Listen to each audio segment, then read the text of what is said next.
Hi friends, ఈ video నచ్చినట్లయితే like చేయండి, సబ్స్క్రైబ్ చేయండి.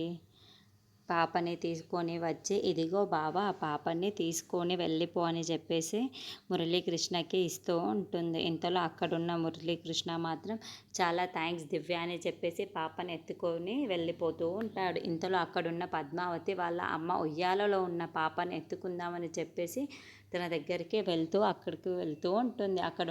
అక్కడ లేని పాపని చూసి ఒక్కసారిగా షాక్ అయిపోతూ ఉంటుంది. ఇంతలో పద్మావతి దగ్గరికి వచ్చి పాప లేదు అని చెప్పేసి అంటూ ఉంటుంది. ఆ మాటలు వినగానే ఇంట్లో ఉన్న వాళ్ళందరూ కూడా ఒక్కసారిగా షాక్ అయిపోతూ ఉంటారు.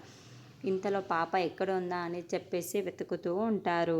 ఇంతలో అక్కడున్న మురళీకృష్ణ మాత్రం తన మొహానికి ఉన్న మాస్క్ని కింద పడేసి పాపనైతే ఎత్తుకొని వెళ్ళిపోతూ ఉంటాడు.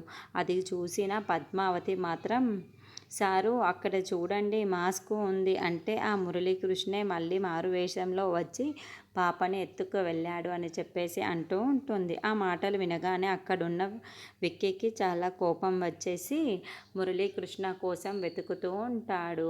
అలా వాళ్ళిద్దరూ వెతుకుతూ ఉండగా అక్కడున్న పద్మావతికి మురళి దొరుకుతూ ఉంటాడు.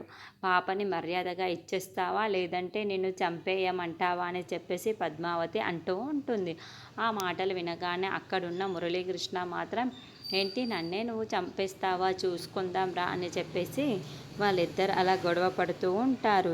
ఇంతలో అక్కడికి విక్కీ అయితే వస్తూ ఉంటాడు. అక్కడ ఉన్న మురళీకృష్ణను చూసి, రేయ్ మర్యాదగా పాపని ఇచ్చాయి లేదంటే నేనేం చేస్తానో నాకే తెలియదు అని చెప్పేసి అంటాడు. ఆ మాటలు వినగానే అక్కడున్న మురళీకృష్ణ మాత్రం, రారా చూసుకుందాం, పాపని ఇచ్చేదే లేదు అని చెప్పేసి అంటూ ఉంటాడు. ఆ మాటలు వినగానే అక్కడున్న పద్మావతి మాత్రం, మర్యాదగా పాపని ఇచ్చేసి లేదంటే ఏం చేస్తామో మాకే తెలియదు అని చెప్పేసి చాలా గట్టిగా పట్టుకొని అంటూ ఉంటుంది.